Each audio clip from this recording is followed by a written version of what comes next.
Awesome. Okay. Thank you everybody for coming today. June is Brain Health Month. And brain health, you guys, affects everybody, not just seniors, anybody of any age. Dementia, Alzheimer's impact entire families, not just the person diagnosed. Many caregivers never expect to be caregivers. People often feel alone, overwhelmed, and unsure of just where to turn. Our goal is to provide education, encouragement, and resources. And as you kind of watch us all kind of get this show on the road and this cabin up here, we're going to have this, so this will be, it's not a lot, but it'll be on our site so people can go back, other people will be able to look back at it. So we appreciate that, Kevin. Thank you. Because, most families don't get a roadmap, to this. When dementia enters your life, we hope that this seminar will help you guys in some direction, have reassurance, and just ultimately know that you're not alone in this journey. So we've got Sam Craddock, we've got Angie Slide here today. Angie, basically, I'm going to start with Angie. She brings a unique perspective to real estate. One of my favorite real estate people in Des Moines, if anybody's relocating down there. She is a real estate professional and a daughter walking through this journey with her mom. So she openly shares the experiences through her daily dose of dementia. You'll have to follow her on her Facebook page because Angie's very entertaining. She may make you laugh today. If she makes you laugh, she's going to make you cry. And then Sam will talk about wetting your pants because you're laughing so hard at Angie. And, it's just, we're all here together. She's honest, heartfelt, and relatable. She helps people understand the emotional side of dementia and caregiving.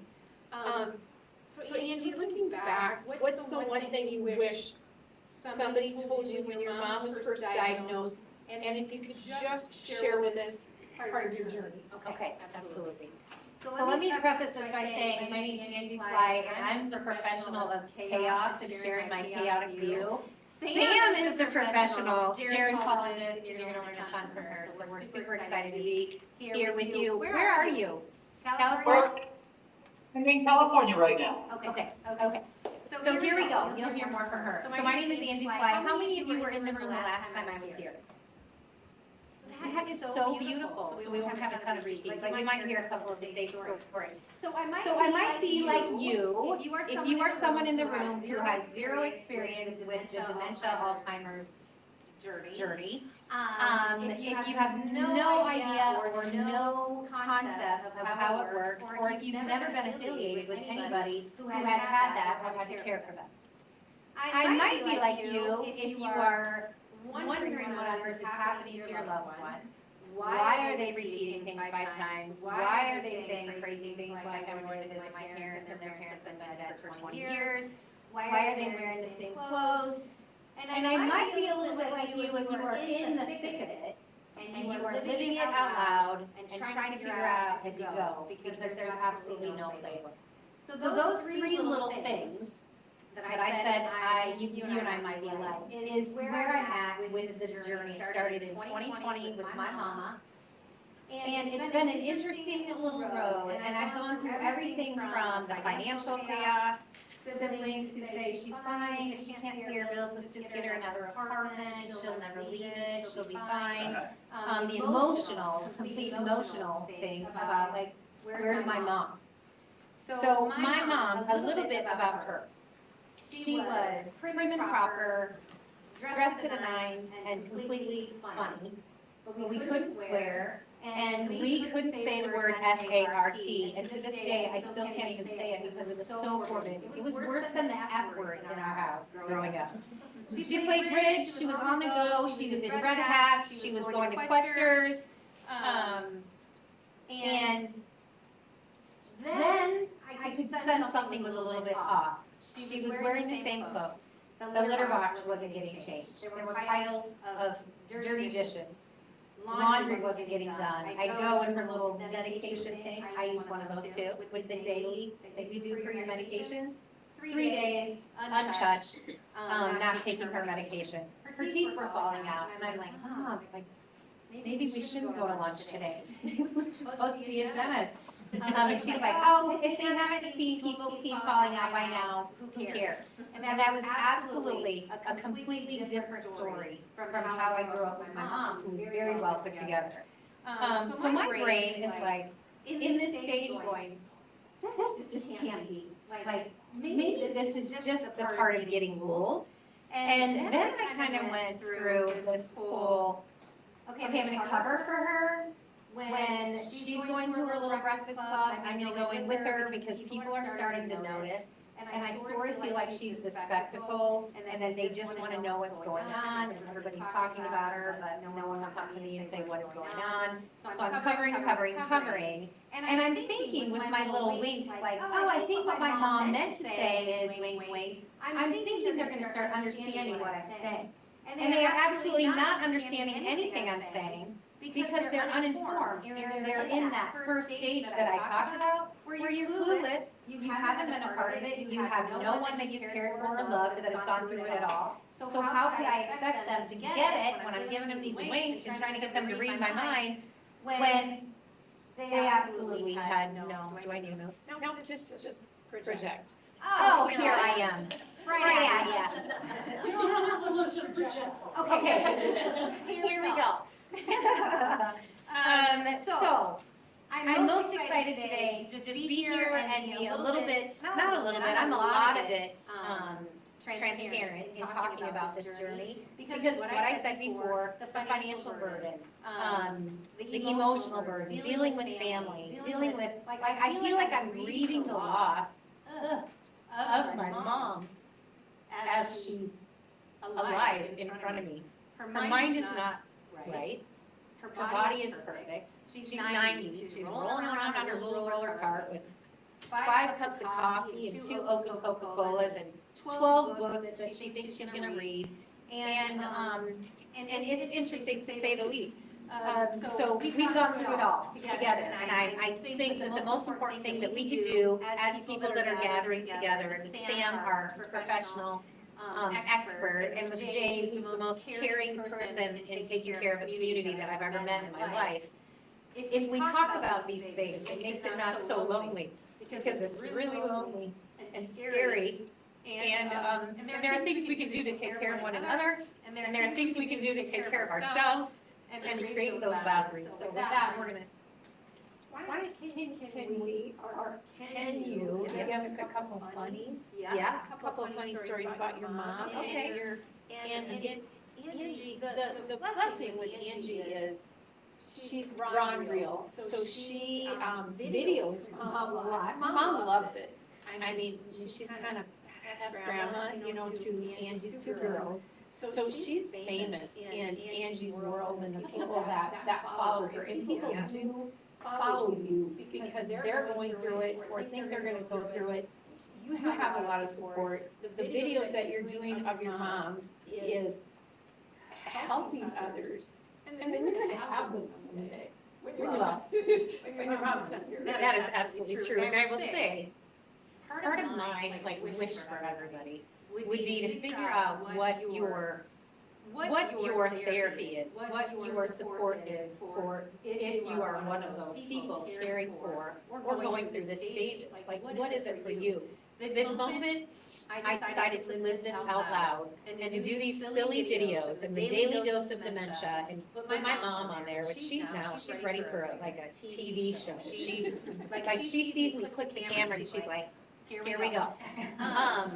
For me, living it out loud was my therapy because it was so unbelievably lonely. And I was covering up for her and making up stories because I was so embarrassed that the teeth were falling out, coffee everywhere, whatever. So that daily dose of dementia was a very selfish thing for me, just so I could live it out loud. And have the whole world know, so I didn't have to explain myself and do that little wink when no one was understanding what I was saying, because of course they didn't understand because they weren't dealing.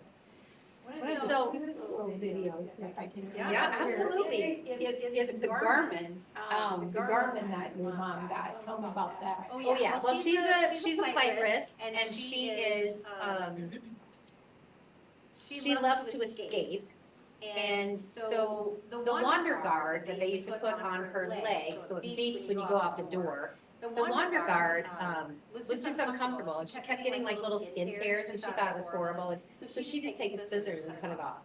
And so we went without that for quite a while. Well, now it's super cool, and it looks like a Fitbit. It's what's on her wrist.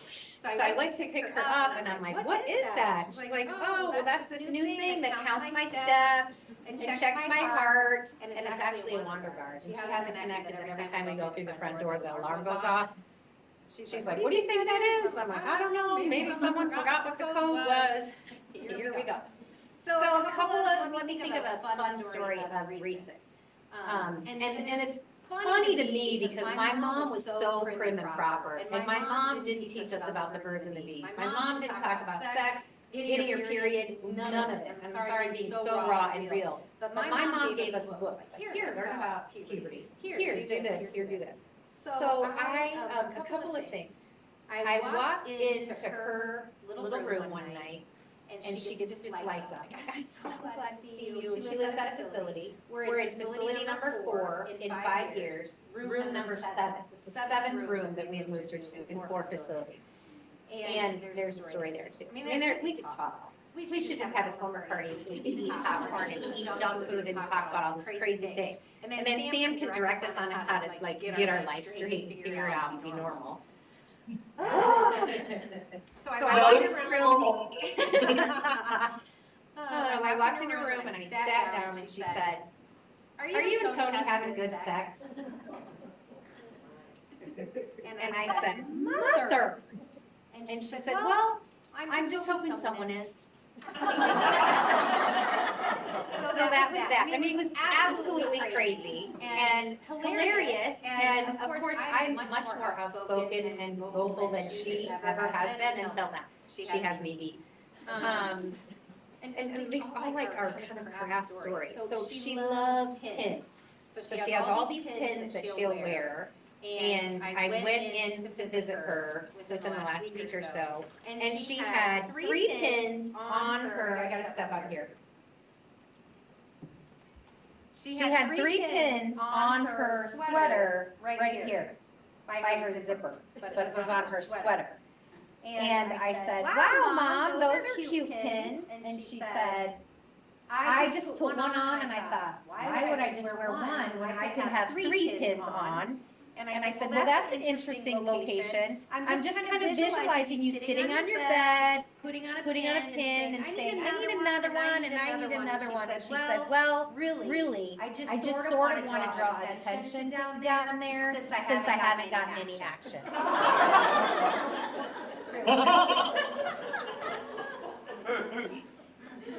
Yeah.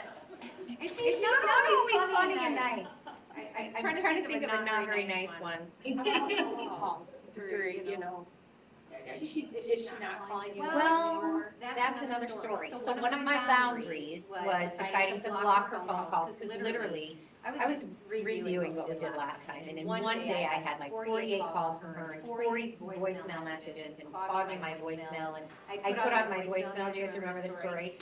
I'm like, "It's Angie Sly with Sly Real Estate Group. Sorry I can't take your call. If you would please leave a message, but if you can't, the voicemail is full. My sweet mom leaves messages and sometimes clogs my voicemail.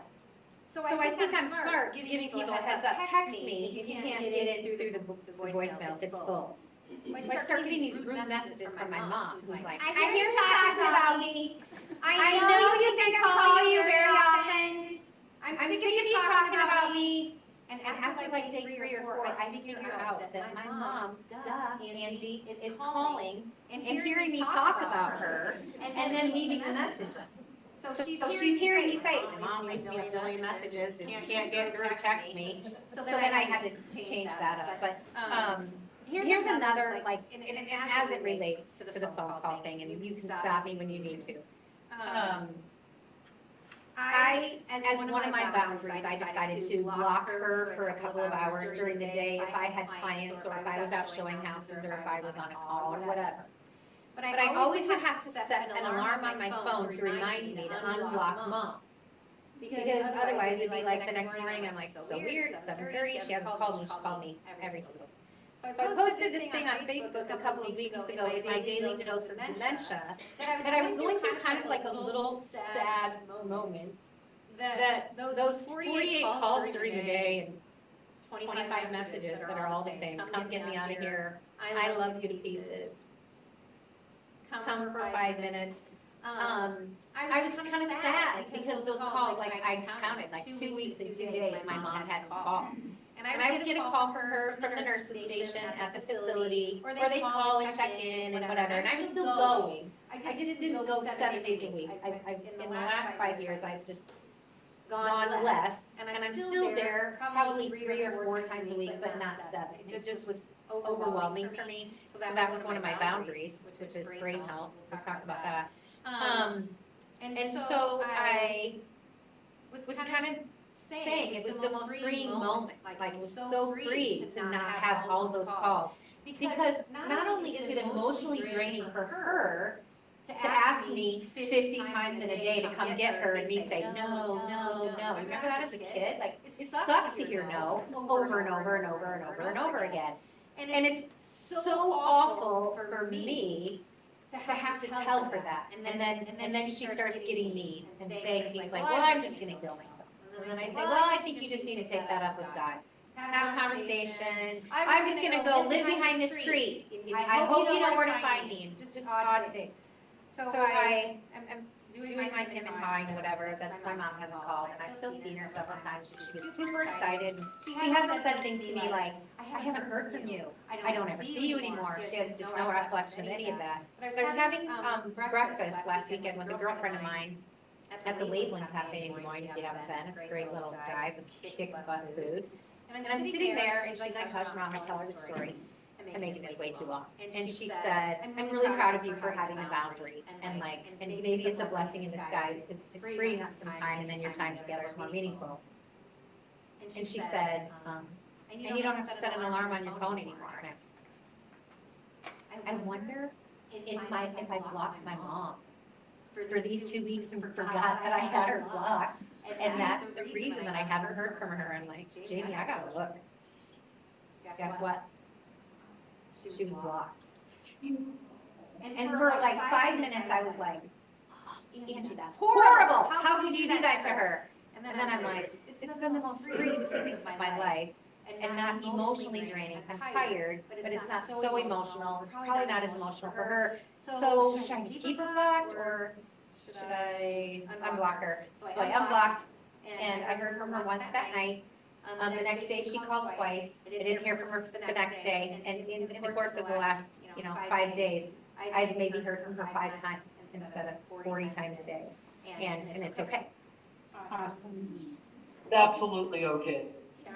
Well, okay, this is our segue into Sam Craddock, who is a big deal. And thanks for being here, Sam, all the way from California. So Sam is a gerontologist. Sam also has, if you have on your table there, she is one of the hosts of Aging Untold, which is seen in our area. We're so fortunate, you guys. There's so many areas that it's not. So We don't have it.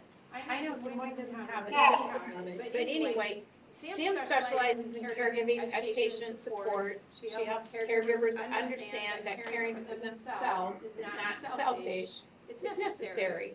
Many caregivers experience stress, exhaustion, guilt, isolation. Sam will help us and she'll offer practical tools and strategies that people can use immediately. Okay, Sam, what's the biggest mistake caregivers make when they're trying to care for their loved one? Let's just start with that. Oh, wow. So thanks for having me, and I'm not sure how many people are in the room because I see just the front table of you guys. We got a full house here, so. Yeah, so approximately 50 people? Yeah. Approximately 50 people. All right, because I'm playing something I'm going to say in a minute. But the biggest mistake any family member makes when they realize that they've changed from I'm just a family member to now I am the care provider for my loved one, one of the biggest mistakes you make is you try and take over. You try so hard to protect your loved one that you're taking on way too much work too early. You're giving yourself way too many responsibilities, and you're taking away way too much of that person's identity. And then the battles start to happen. So I see this a lot where well-meaning family members come in, they ride in like the cavalry, here I come to save the day, and all of a sudden they're paying the bills, and they're doing the meds, and they're cleaning the house, and they're buying the groceries, and mom's sitting back going, I just needed help getting the trash cans to the curb. I was afraid I was gonna fall. I asked for help with that, and now I'm not allowed to fold my own underwear. So too frequently, family members take on way too much instead of allowing for as much independence as our loved ones can continue to have. And then they burn out quicker because they're not trusting their family member, they're worried about them more, and they're taking on way too many responsibilities in the midst of working and having families and having relationships. And why I asked how many people were in the room. Dementia affects so many people. Let's be honest, dementia affects over 23 million people in the US. So if you're a family member and you only have 3 family members, most of us have more than that, but let's say you're a really tiny family. That means 1 in every 14 people in the United States is affected by dementia in some way. So for Angie to stand there and wonder if any of you have been exposed or you know, statistically, if a family is only comprised of 3 people, statistically in that room, there are 4 of you that have been exposed to this disease firsthand. So we have an epidemic that's going on, and the real sad side of that is we don't have enough support system for our family caregivers. And we don't have enough education and training and understanding that help you, help them, and hold on to that relationship. Sam, give us a little idea of balancing the caregiving with your family, with your marriage, with your kids. Can you talk to us about that? Well, Angie is one of the perfect examples, and I have an amazing amount of respect for Angie. I do follow her, so yes, I watch and I follow and I laugh and I cry right along with her sometimes. I have lived this as a family member. I live this as a family member now. So, you know, how do you balance it? You have to set boundaries. You have to be willing to say, I'm not the sole source. We all need assistance. Every human being needs help. I mean, there is that word there somewhere. It's not good for man to be alone, right? So we all need others, but we don't just need one other. We need many others. And you have to pull your resources in, and you have to find friends and families and communities and support systems outside of just yourself. Don't rely on your siblings, because unfortunately, many times there's usually one child that steps up and does it all, and then the other one's kind of set back. And that's, you know, if you've got siblings and you work well together, great. That's not the normal in our culture. We usually have one sibling that's the caregiver and the other siblings that are the judges and the jury. And they're going to convict you when you do things wrong. It happens, and we know it. So don't let that bitterness ruin those relationships either. Take it that God didn't prepare them to be able to do what He prepared you to be able to do, and their skin's not quite as thick, or maybe their emotions aren't. There's many reasons why our families don't join together during this, but don't let bitterness and resentment ruin that for you as well. But really, setting boundaries and allowing yourself that time and that space that says, you know what, I have to take care of me.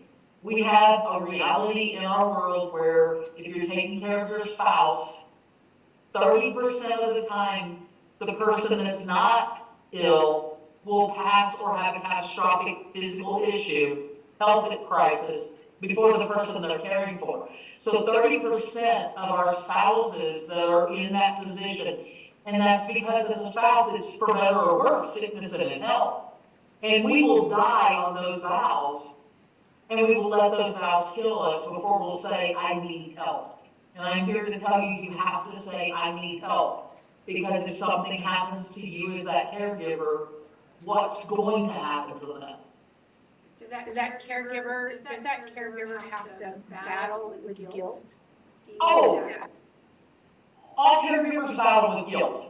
All caregivers battle with guilt. And my hats off to you, Angie, that you didn't go, oh crap, and then beat yourself up for the next 2 weeks because she was locked for 2 weeks. In a safe location, okay? Her mom is safely placed and has care staff around her. If something catastrophic happens, if something bad's going on, if her mom's really not okay, there are people that are going to call her, and their numbers are blocked. So it's okay for her to say, I have to have a hard boundary. 50 calls from one person a day is 49 too many. And so, but you can feel guilty for that. You can feel guilty and think, oh my gosh, what if that was the last call? If it was the last call, you weren't meant to get it. And that's the way you've got to let yourself realize. You are equipped to do what you're equipped to do. You're not superhuman. None of us are above human. And we all have to respect ourselves as the humans we are and with our own limitations. And we have to share those. The hardest thing we do is we fail to communicate with one another. We truly do fail to say, Mom, I can't. Dad, I can't. Honey, I can't. Or what do you need me to do? And this is when I can do it, not I'm doing it right now. And I'm that person, if you ask me to do something that's, okay, I can't get to it right now, but I'm going to put everything else aside and run to do it. Because they have that heart to take care of you, but that can be to your own detriment as well. You have to put yourself in a position of value as well. I think one of the things that I have to commend Angie for is, you know, if mom's teeth are falling out or she's got coffee all over, you're preserving her dignity. Oh, absolutely. You know, so, I mean, As Sam was talking, I was trying to, I just know in the conversation that we had before, and that comes up a lot, what we were discussing before this started was, you know, when your loved one says things like, oh, I'm gonna, you know, going to the farm, I'm ready to go back home, I'm done here today, I'm gonna walk, or, you never liked me anyway, or, whatever stories they're making up. And in the early days for me, I just corrected everything, and I'm like, oh, Mom, I think your mind's playing tricks on you. She's like, do you think? I'm like, oh, no. And then just saying, oh, no, your parents have been dead for years, you know. And then I kind of worked my way into, I don't know, I think that the pain and the exhaustion of doing everything right and answering every question, I was trying to think of, I'm not making myself very clear. As Sam was talking, I was trying to think, how did I get to? What did I do to get to the point where I was okay with these boundaries, where I was like not having guilt with blocking her calls, with not going 7 days a week. I went 7 days a week for years, and brought her up to our cabin in Clear Lake every weekend, 2 summers in a row. And it was absolutely exhausting. So I'm trying to think of something helpful. I think my husband noticed it in me, and maybe you don't have a significant other that can notice those exhausting things in you. Then maybe you give permission to your best friend or your son or daughter to say, I need you to tell me when you think I'm doing too much, and I'm going to be willing to listen. You know, whatever it is for you, that support system. I left my mom's place. I bet twice a week I'd call my sister who lives in Clear Lake. I'd leave her facility and go on my 10-minute drive home, and I'd call my sister and sob.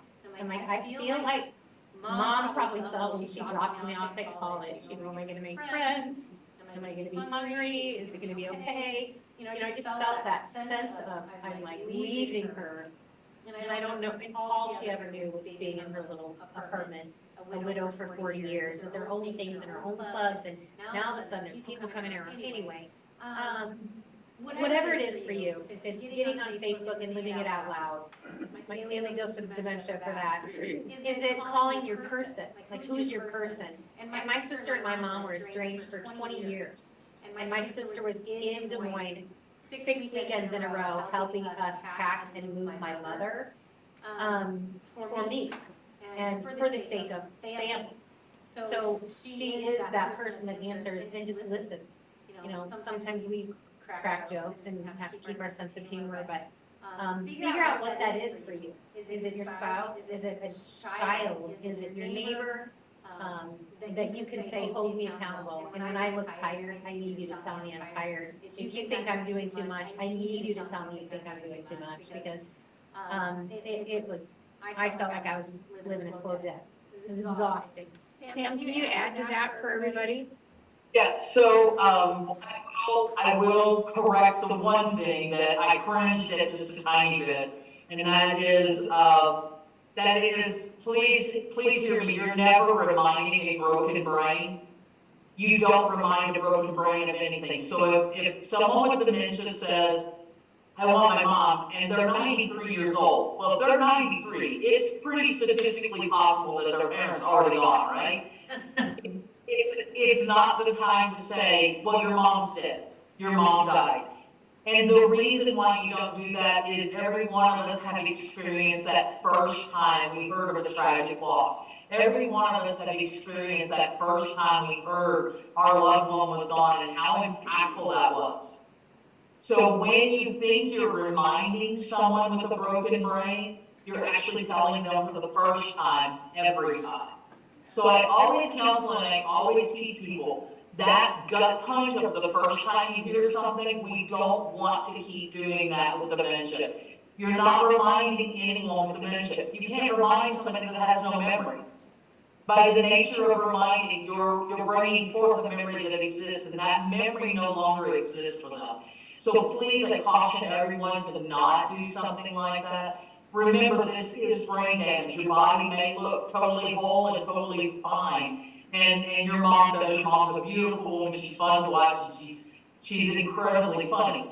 But her brain is damaged, so that brain is shrinking. The brain is actually losing volume. And so as it loses volume, it loses memory, and it loses stories, and it loses its ability to orientate itself and to feel normal in its place. And so when mom's asking to go home, and I use this analogy a lot, I live and work in my home. Okay? This office is in my home. I'm sitting in the house that I will go to bed in tonight. I will eat dinner in, right? But I can guarantee about 5, 6 o'clock tonight, I'm going to be sitting here and I'm going to go, I want to go home. Now, how dumb is that? I'm sitting in my house, but I want to go home. Home for most of us is not a place, it's a feeling. So think about this for a minute. How many of you have ever moved away? Like I was raised in Kentucky, so when I'm flying back to Kentucky, I tell people I'm going home. Home for me is a place of belonging, a place of comfort, a place of peace. So when I get up from my desk and I go home, outside of that door that's an office door, I'm going to a place of peace and a place of rest. So frequently when we hear someone with dementia that's repeatedly saying, I want to go home, and they're staying in their house, they're staying in where they live, they're not looking for a place, they're looking for a feeling. They're looking for just that calm. And so when you think about it that way, you're like, oh my gosh, they just need to be calmed down. They just need to feel safe where they're at. And so that's going to help you much more than the mom, you're already home, dad, you're already home, honey, this is home. It's let's calm down. Let's go sit. Let's talk. Let's visit. Let's spend time together. Let me give you that calm and that comfort. Does that make sense to anyone? No, and that's a great segue, you guys. I do not want to be in this and not open up with questions and everything. If you guys are thinking something, you're gonna raise your hand. I'm gonna call on you. I'm gonna repeat it just so we make sure that Sam can hear it, that we have it Give it to me, you guys. What do you got? Anybody? Gene? My mom isn't full on dementia in terms of fully diagnosed. We just know hers in the progression aspects of things. And so we still have somewhat of a memory. Many times is, I'll go to, she's been in a nursing facility now for 4 years. And many times she's packing her bags.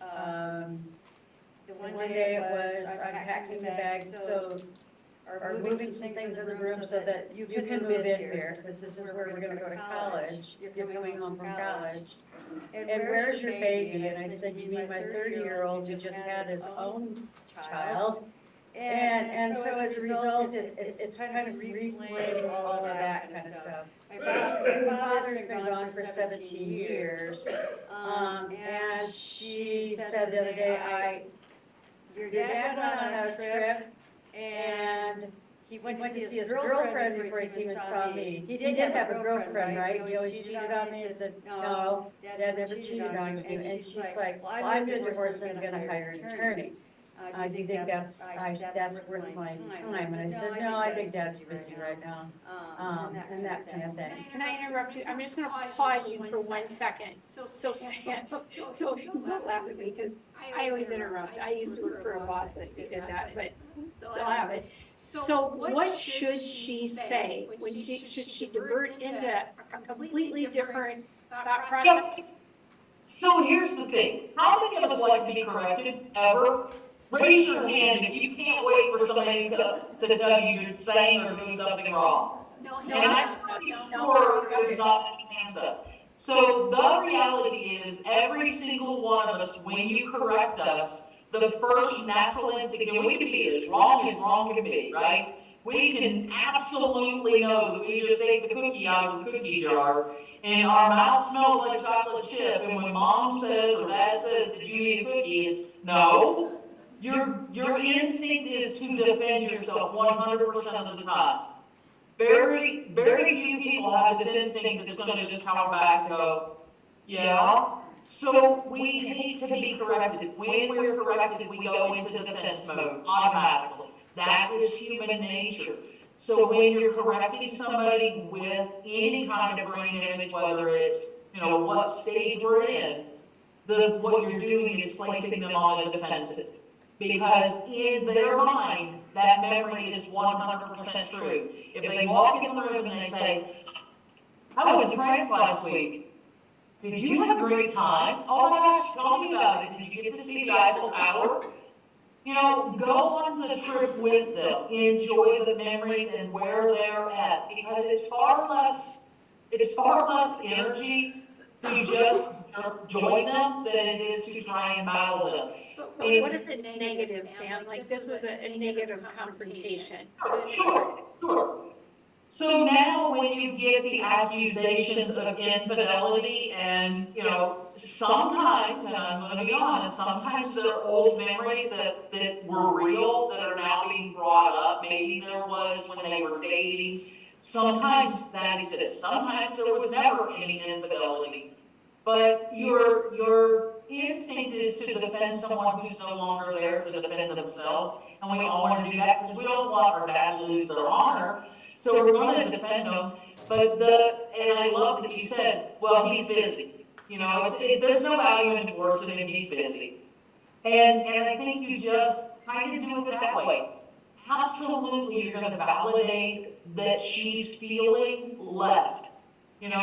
She's feeling left. Now, you know that he left her because he passed away. But in her brain, she doesn't rationalize that he's gone. She rationalizes that he has to be with someone else.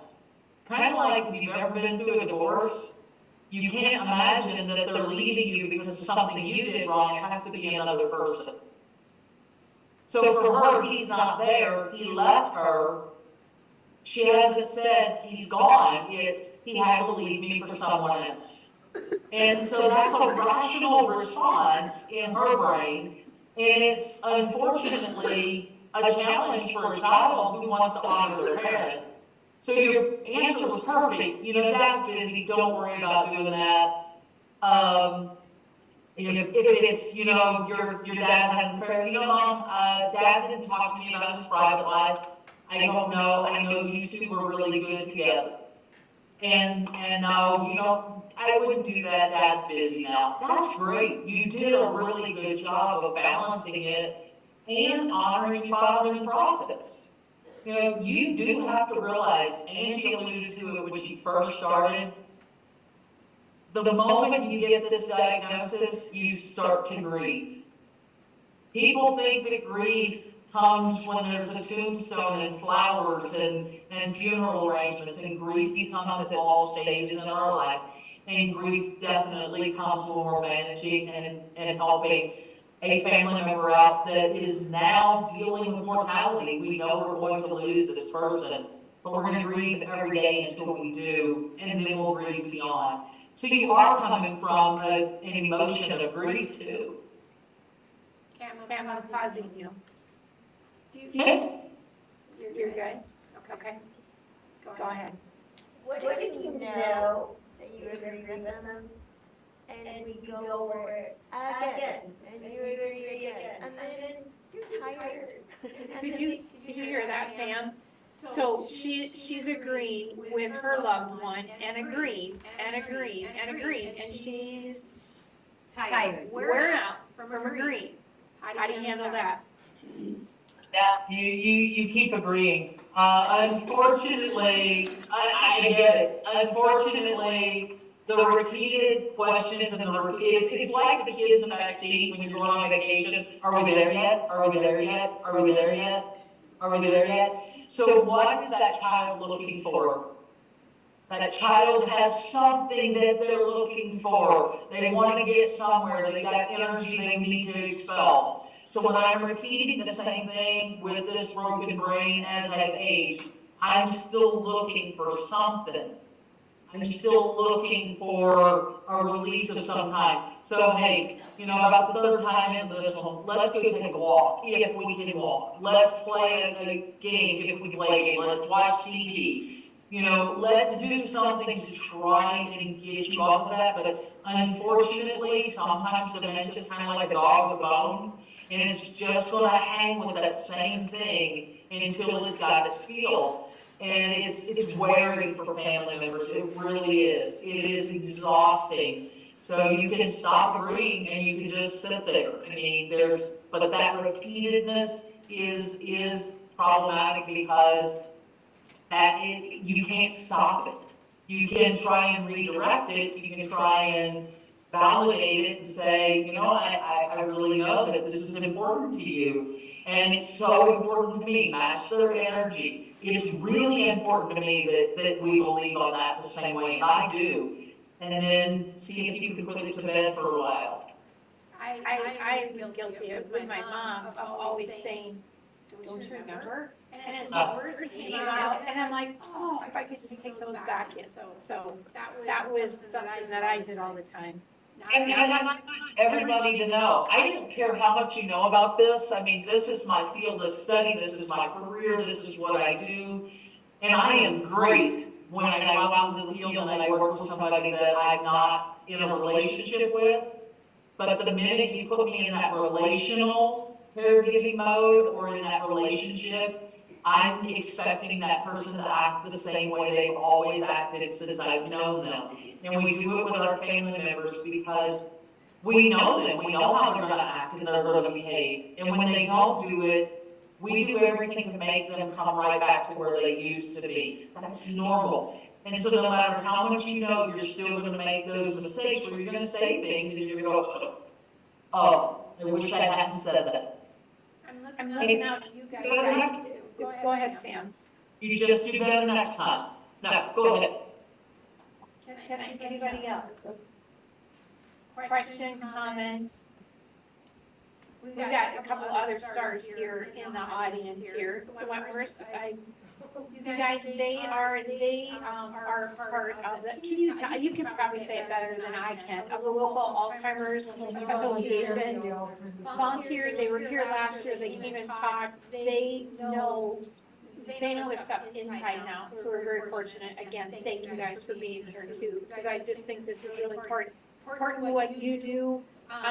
Last time after we had the session, I had somebody reach out and say, I need help, where can I get help? And so I tried to connect him then with, you know, some support people, but you guys have in your, do you meet once a month? Once a month, at Kentucky Ridge, and then we just started last month, a morning group, a support group in Clear Lake. So, can you share with us, like, what you go through, what people go through, their, you know, if they come to your support group? A lot of what's being discussed right now. Just, it gives everybody an opportunity just to vent? We usually have, in our evening meetings especially, we have maybe 14 to 20 people that will attend. It's a 2-hour meeting. We'll just go around the room and people can bring up issues they're dealing with. Sometimes it's success stories that they share. A lot of times it's issues that have come up.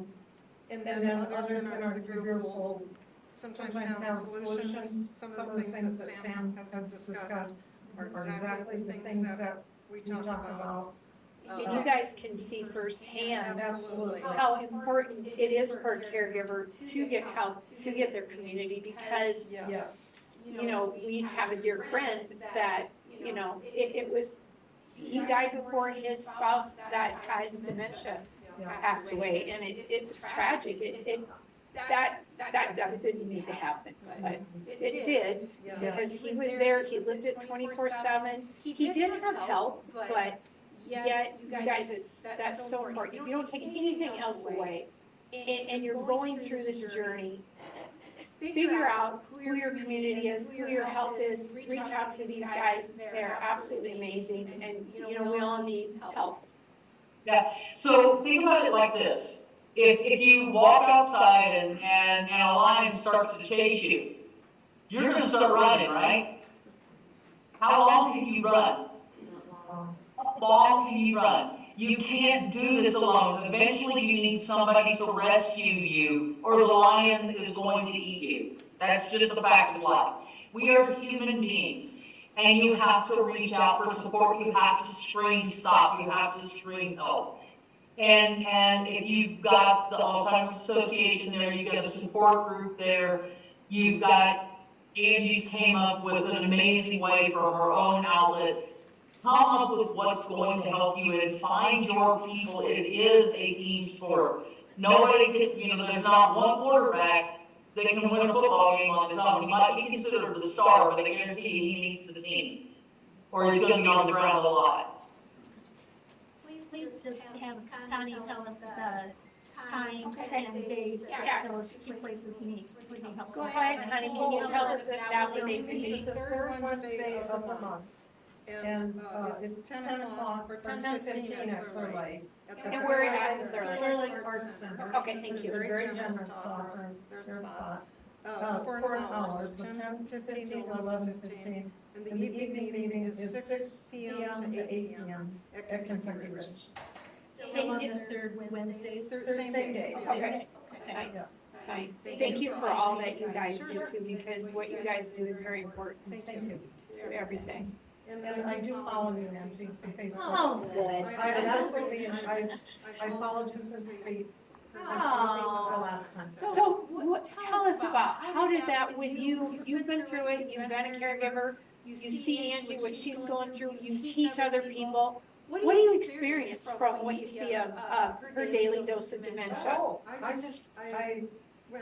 recognize so much of what you talk about. It was my mother that had Alzheimer's. She was also a very short dresser. She didn't play bridge or anything like that, but your mother was very involved in that sort of thing, but she was very crafty and loved to do all that sort of stuff. But she would, you know, without sounding, well, still kind of funny, she would wear, 3 shirts. Maybe 2 or 3 pairs of socks, and then complain her shoes were tight. Or I needed new shoes because these are too tight, and then Mike would check and say, well, maybe we'll take off 2 pairs of socks, or we've got 3 on, that type of thing, but, still to the very end, she always, we get her hair done once a week, all of that type of stuff, you know. But she wasn't somebody that would call, anything like that, she didn't use a phone. Lucky you! Well, she never had a cell phone, did she? So that was not, she was kind of, she wasn't one to participate in a lot of things, so we didn't have many issues with that, but she was never forgot us. That was a blessing. A blessing, yes. Yeah. She didn't know my name, Well, she knew. but she knew me. She knew that I was somebody that she loved and was comfortable being with, and that was fine with me. Absolutely. My problem was, this, Sandy might find this interesting, is the fact that when I would go to see her, I was me. And I enjoyed that, went out to lunch somewhere during that time with her, I turned into my dad. And she saw me as her husband. And so there's a reason for that. So oftentimes daughters become the mother because they're the nurturer, because they're the care provider. And then sons become the father because they're the protector. So she viewed you in the protection role. And so for her, she gave you honor by doing that. And I tell sons and daughters all the time, you know, they may not remember your tag, your label, your name, but they're going to remember how you made them feel. Yes. And you made her feel protected. And so she gave you that position of much honor, which was as her dad. Does anybody else have any stories that they would like to share? Because as you share these stories, as you can tell, it's helping all of us. I'm dying. Don't be so quiet. Come on, you got questions in there. Or what do I do with this? If you have one of those type of things, what do I do with this situation? I don't want to take over the Please take do. over the Nobody conversation. else is talking to you? Okay, go Okay. ahead. Okay. You don't have to talk, so you just. I've been the protector, and we've talked a couple of times, and she'll say, yes, mother, and I'm like, you know, and because I'm not mom. Your daughter. Anyway, but the reality of that is that, so our escape, if you will, is we are snowbirds, and we go to Arizona where my daughter lives, and when we're gone, when we get back, she's very angry. To the point where I walked in the door in her room at the Good Shepherd, and she said, oh, and now here's the witch. And she said, oh, glad you could make time for me. I never left you for 6 months. So we've only been gone for 5 or 6 weeks, but to her it seemed like 6 months. And don't worry about me, I can take care of myself. You know, the guilt of, I can take care of myself since you're doing your thing, and that kind of stuff. And so, I try to redirect in terms of, she likes to play a marble game. It's similar to, we call it a naughty game. It's Who on Your Neighbor, what, something like that. And it's a game that we just play with marbles. And she likes to do that, and many people will come up and go, what are you guys playing without, you know, because they hear us with the marbles and the dice and such. And then we oftentimes will go for walks, and, you know, I'll take her around, you know, the building just to get some fresh air.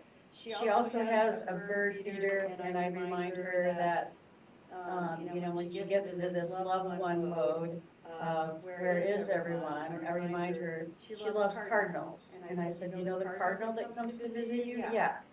Okay. You know, so those kinds of warm and fuzzy things. It's when she becomes angry at me or upset with me that I internalized that so much to the point where, yeah. Sam, now you're up. You know, it's hard not to get your feelings hurt. You know, our parents have so much control over our own self-esteem, they always have. We actually give too much leeway there. And so, you know, many of us struggled with always trying to gain acceptance from our parents. And so this is just almost like a knife in a wound, or pouring salt in the wound for you, when she's now correcting you and admonishing you and making it seem like you don't care. You know, as far as the time frame goes, you know, 6 months or 6 weeks, the brain controls time for us, and when the brain's not working right, the internal clock gets disrupted. So, you know, 6 weeks for us can seem like 6 months, especially when you're sitting for 6 months going, where are they? Where are they? Where are they? And that doesn't, I don't say that to guilt you, I say that to let you know why that's coming out that way from her. But then what you're feeling inside of yourself is honestly that little girl that's still trying to get mom's acceptance. And we're going to struggle for that for the rest of our lives, and even after they're gone, and you're going to wonder. I tell people this all the time. I spent my life trying to impress my mother. I spent her death doing it. And it wasn't until my mom was on her deathbed that she literally realized, and she said, "You're really good at what you do." And I was taking care of her, and that is what I do. So know that you're accepted by your own right and by your own place and by being there. And just because she's wanting more doesn't mean you're not doing enough already. It means that she wants more. And how many of us don't want more time with the people that we love? We do. You know, we selfishly always want more, and she's verbalizing it, and that's creating guilt in you. Don't own it. Don't own it. And that's what you have to decide. What's some possibilities, Janine, of like when you guys do go, working with a facility on like a iPad or something that you guys can FaceTime back and forth with? Have you ever tried that? That might be a suggestion, and then you can still, I mean, you can just have a quick visit, remind her, not that she's gonna remember, but remind her that you're in Arizona, bring her back something, you know, just, but anyway, that's just my little brain trying to think of options. My brother will step in when I'm gone, and he lives in Iowa City, so he'll come up almost every weekend when he knows I'm going to be gone. So he steps into that role. However, my mom in my relationship was never an acceptance aspect of things. My dad, on the other hand, was, but because he was a tough egg to crack. But Mom and I were best friends. I mean, to the point where I would be raw with, this is what's happening with my body, is that normal, let's look, let's go, you know, this kind of thing. So we were such an open book with each other to the point where we would talk for hours on the phone, and my dad and my husband could never figure out what we were talking about. But, because we just shared so much, and even my friends would say, "You told your mother that?" And I said, I have that kind of relationship with her that we can talk very openly, and so, I just see that, I'm losing my best friend. There you go. And that's the way, the grief that you're feeling, that you're losing your best friend when you're away, that's honestly how she's feeling too. She's losing a connection point. And so just understand it. You know, when there's an absence, it hurts. And unfortunately, most of us respond to hurt by inflicting pain on others. And so I just have to tell you, don't internalize it. You recognize that you need that time away, you need to go see your kids, you need to go to Arizona, that's okay, do those things. And when you get back, know that, okay, there's a price to pay for being gone, but don't let that price be what destroys you. Because you know when you walk into the room that she's not going to be happy, so you know that ahead of time, prepare yourself. No, No, that came totally unprepared, so I wasn't ready for that. So I was ready for the mother that was very loving and caring, as a child and an adult growing up, that was like, oh, yay, you're here. That kind of thing. But, also, in mom's world, Mom was a decorator, so every holiday, Easter, Valentine's, July 4th, et cetera, et cetera. So I go to her room once a month, for the plain and simple, I mean, I go there often, way more often than that. We go several times a week sometimes. But once a month, she knows I'm gonna come in and we're redecorating. As far as, okay, it's July 4th, so we have red, white, and blue. And then it's Valentine's Day, so Valentine's all over the place.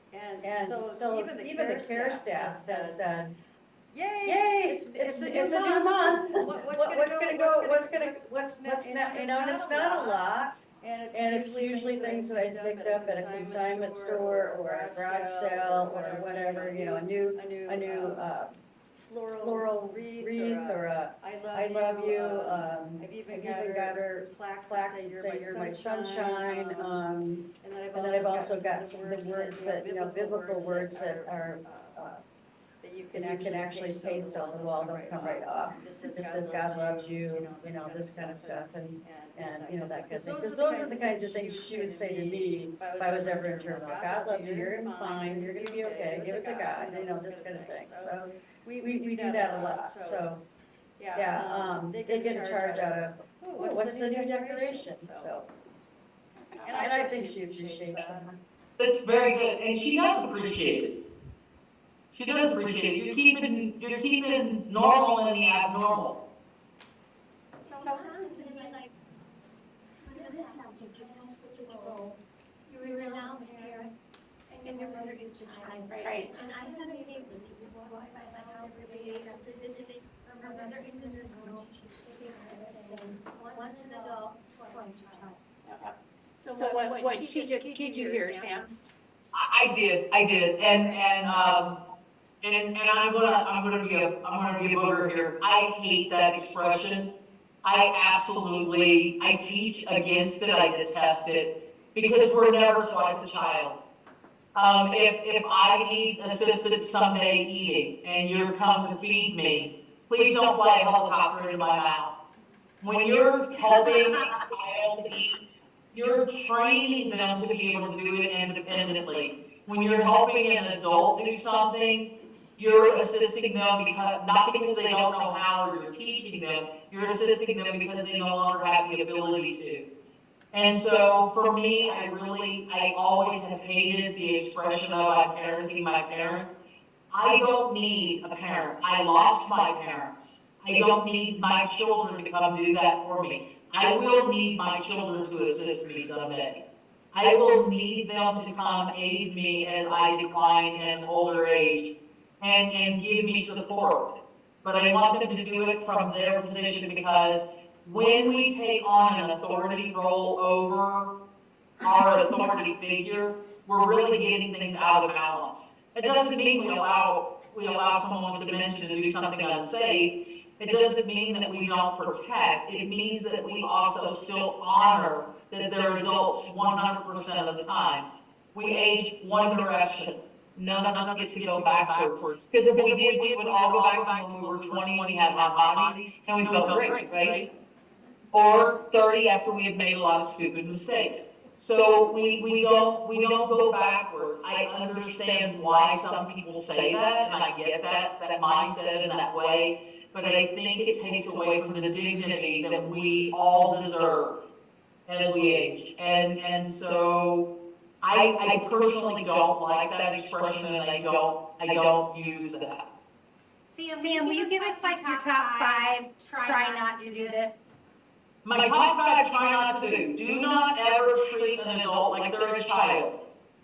We're not children. We don't want to be talked to like we're children. Don't use childlike language. Please don't ever. If I have a stroke and I completely and totally have no ability to move, and a caregiver walks in the room and says, well, I'm gonna change your diaper, I can promise you my muscle memory will knock them on their bottom.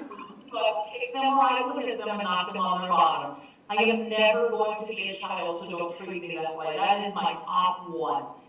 Dignity and respect for the person. We have to remember that our aged community are our walking, living, breathing history books, even when they forget their own stories.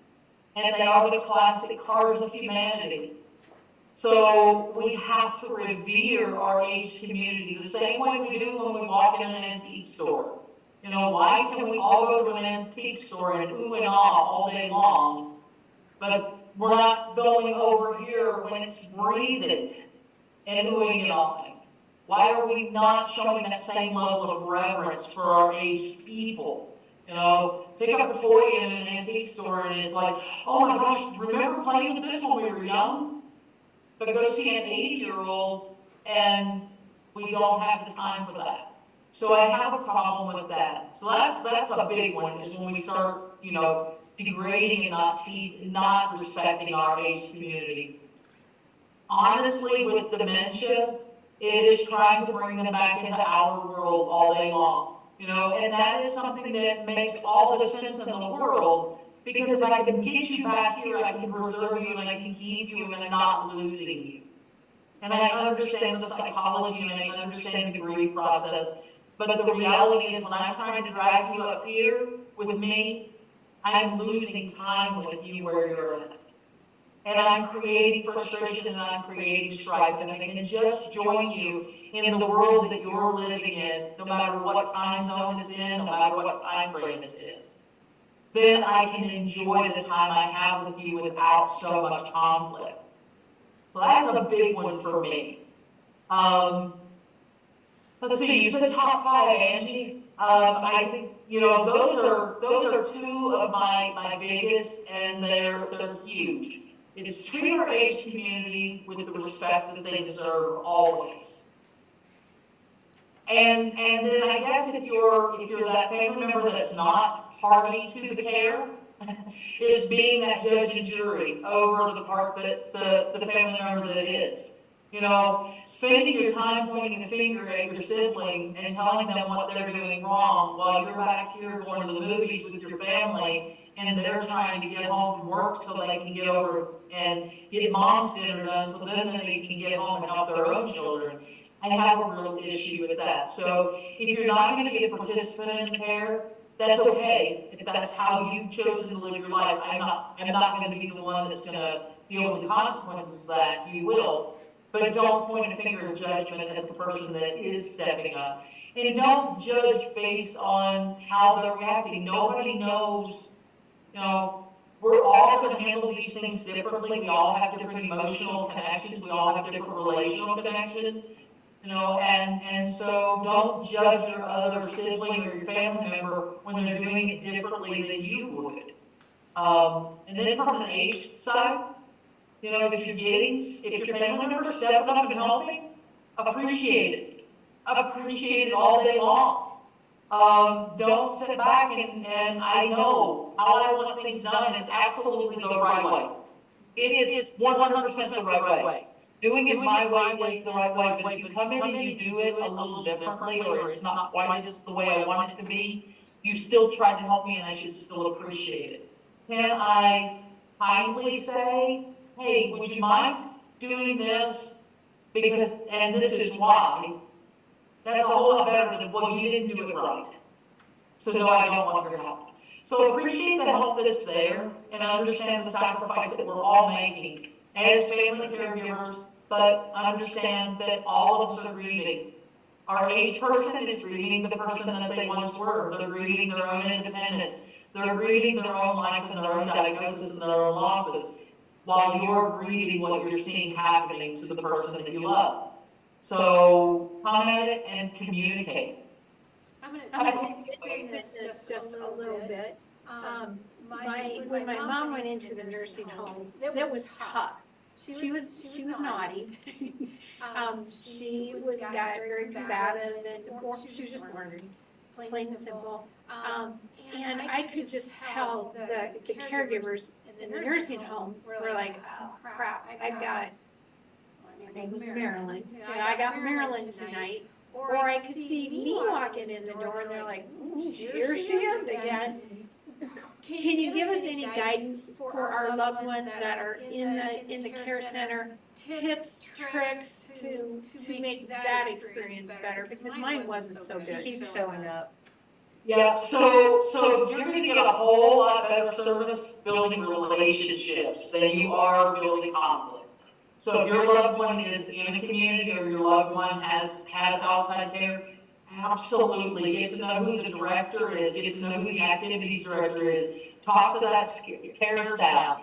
If you're spending time building relationships with them, they're going to actually do a better job caring for your loved one.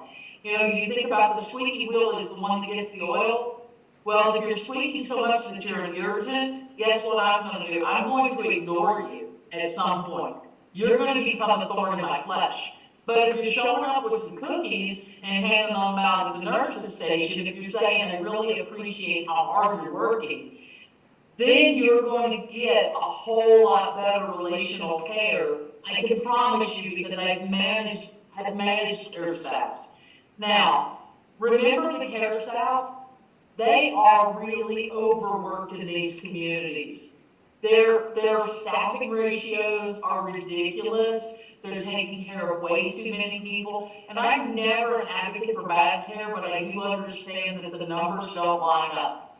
And if you're only giving me 8 minutes to get this person through a shower, you just gave me 20 minutes too short. You know, and so unfortunately those care staff, they are overwhelmed, and there's a super high turnover in that workforce because of that. So if you can be the one person that appreciates them, it's going to help them and it's going to help your loved one. And then don't come at the same time every time. Don't just show up at 2 o'clock every Sunday afternoon. Show up at dinner time, show up for breakfast, show up on a Thursday. If you can, make your visits random and then call in and check. And you're going to get better care. And you guys don't get a do-over, because if I could do a do-over, I would do what you're saying, but anyway, thank you. You know, we do better when we know better. And we can't do it otherwise. Every single one of us is doing the best we can with the knowledge that we have. You know, and guaranteed, as I told you guys, as much knowledge as I have, I still make mistakes. So don't beat yourself up for the mistakes you make. You know, nobody is ever going to remember if you did it perfectly. Nobody will ever remember if you took care of your loved one perfectly. What they will remember is how you made them feel. They'll remember the heart you did it with. And so the mistakes you make, you cover with the love that you provide. Yeah, good point there. Can you tell us, I mean, just because we get it here in this area, the agent untold, can you just kind of go through that a little bit? Can you tell us when it's going to start up again? Yes, so I can be totally honest and tell you, even as one of the co-stars, I don't know when it goes into reruns and when it doesn't. I know that we have shot 70 shows, so we have completed season 1, which was 70 shows, and right now I believe there's like 35 shows that are out there. I know the producers are working really, really hard to get the shows completed, to get them on air. What they found was, lo and behold, it wasn't quite as easy to do all the editing and the lighting and the changing, and they gotta figure out how to make me shut up and give the other ladies time to talk. So they're having a little bit long, it's taking longer in production than what they hoped for. We do have 70 shows under our belt already. I'll be there next month to start season 2. Season 2 is 160 shows. So if you can only imagine, I've already shot 70, I have 160 shows to do in season 2. And season 2, we're going to start bringing in some guests, some outside people. We'll do some interviews and things like that as well. So it'll take on a little bit different look, a little bit different format. You know, this show, by the way, it's a miracle that we have this show. From conception, I literally pitched this show March 30th of 2025 is when I pitched the show to Gray Media, who owns it. We were on air March 2nd of 2026. So from the time I pitched the show until we were already on national television in 136 stations in 41 states was less than a year's time. So the fact that you get it is a miracle. I don't get to see it unless I watch it on YouTube or the website. It's not in the state of California. When I go home to Kentucky, I can see it because it's on 3 stations there. So watch it and please do me the favor of letting the producers know if you really do like it. Because the more people write in and the more people let them know, the longer it's going to last and the more we're going to be able to give the information. You know, my goal is to change not the way our age community sees the world, but the way the world sees our age community. And the way I can do that is on this national platform. And I'm so grateful that I can even have an opportunity like that. Who would have ever thought that I would, certainly wasn't on my bingo card, that at this age I would start a whole new career and be a TV talk show host, but it is an amazing opportunity for all of us. And the information that we're sharing, you know, some of it might not be pertinent for you for today, but tomorrow it certainly may be. But at the end of the day, we're all going to benefit from it. And it's finally time to have something on TV that's worth listening to versus some of the news. I'm gonna ask you both, what's one thing or two that you want to share with these people here that you want them to take away from today moving forward in their journey?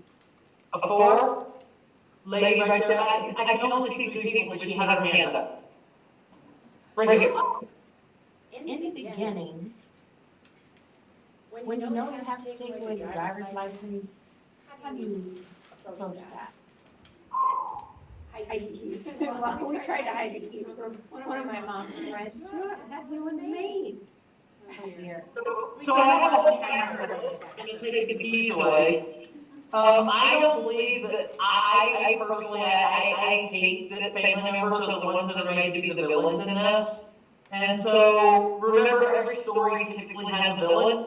You know, every good book has a villain in it, right? And so try really hard as that family member not to be the villain. So what I tell people to do is make a pact with your loved one. Hey, mom, dad, grandpa, whoever. I'm going to get so-and-so, Bob, over here. He's the town cop. He's somebody that I know. He's a deputy. He's a school police. He's in this position. And he's going to ride with you, or I'm going to ride with you once a month. And when you scare the jeepers out of me, we're going to sign an agreement that says, we're not doing this anymore. And then usually it's not an all or nothing. Okay, usually it's not one day I'm okay to drive and the next day I'm not. Usually it's an agreement of, okay, you don't see us well at night, so you can't leave the home by X time because you won't make it home by dark. So stop nighttime driving. Then it can be, hey, you might not be able to drive down to the big city, but you can still drive to the grocery store. So start taking it in little blocks. Don't do an all or nothing unless it is a catastrophic reason. And then I like to throw the doctors under the bus and say, hey doc, write him an email, send it to the nurse. He can no longer drive ever again. And then the next appointment in, the doctor writes it on a prescription. You can no longer drive, and you hang it on the refrigerator. Buddy, I'm sorry the doctor said it. I wouldn't do that to you, but the doctor really did. That's good advice. They'll be the villain. And I know Angie has these stories too, but I called when I knew something was going on with my mom. And so I called her doctor, which you can't talk to the doctor. So I talked to the nurse, told them what I was feeling and everything. Doctor comes in and says, Carolyn, your daughter called. And isn't that like, oh my gosh. So I know. Don't let the doctor throw you under the bus. Yeah. But that was great advice. Yeah. Okay. Okay, so now you were saying the takeaway. I'm sorry. Yeah, just one thing that, I mean, these guys are amazing. One thing that you want them to leave in their heart today to, you know, whatever spot and whatever journey they are in, you don't know what they're going through, we don't know what they're going through. But what's something that you could leave with them moving forward? You know, for me, I think the one thing, if I get anybody to really understand, is from birth until your final sunset, you're born a human being. And there is not a diagnosis, and there is not a number of candles on a birthday cake that will ever take that away. And so when you recognize that your loved one is human always, and so are you, you will stop trying to be superhuman. And, you know, a few of us have an S on our chest. It is my initial, so I can wear it. But a few of us have an S on our chest, and a few of us are superhuman. And so accepting the limitations that you all have and living within them, and loving the people regardless of what's going on. You know, love washes over a whole lot of sin. It really does. And it will cover over a whole lot of mistakes. You're not going to do caregiving perfectly. Find people to help you. And say you're sorry when you're sorry. Ask for forgiveness when you need to be forgiven. And give grace and give forgiveness to those that don't understand what they're doing is wrong. Angie? I would say keep your sense of humor. Yeah. You are mean. When my mom says something like, "You never did like me," I'll say something back like, "You're right. And I was just starting to really like you, and now you're making me not like you." And then she gets it. And then we laugh about stuff like that. So keep your humor, find your people. Like if you need a group, if you need to go to these community opportunities, I think it's huge. Call your sister on your way home. Call your bestie Jane. Get on Facebook and tell a dumb story and feel loved. I've met more people across the United States that private message me over that silly Facebook thing, just because living it out loud has been my therapy, and it has grown to be therapy for other people. So talk about it, find your people. Take care of yourself along the way. And guilt doesn't mean you're a failure. Oh, that's right. That's right. None of us are failures. We're all upright today. We're not failures. We have some amazing giveaways today. Andy, can you help us with that? And we've got Sam as an author on everything else. We're kind of getting this ready. Tell us a little bit about yourself there, Sam Craddock. About me? Yeah. About me. How many of you were around? I won't be able to see your hands. How many of you were around when I was there last fall? I was there in October and 5. Three people. 5. Okay.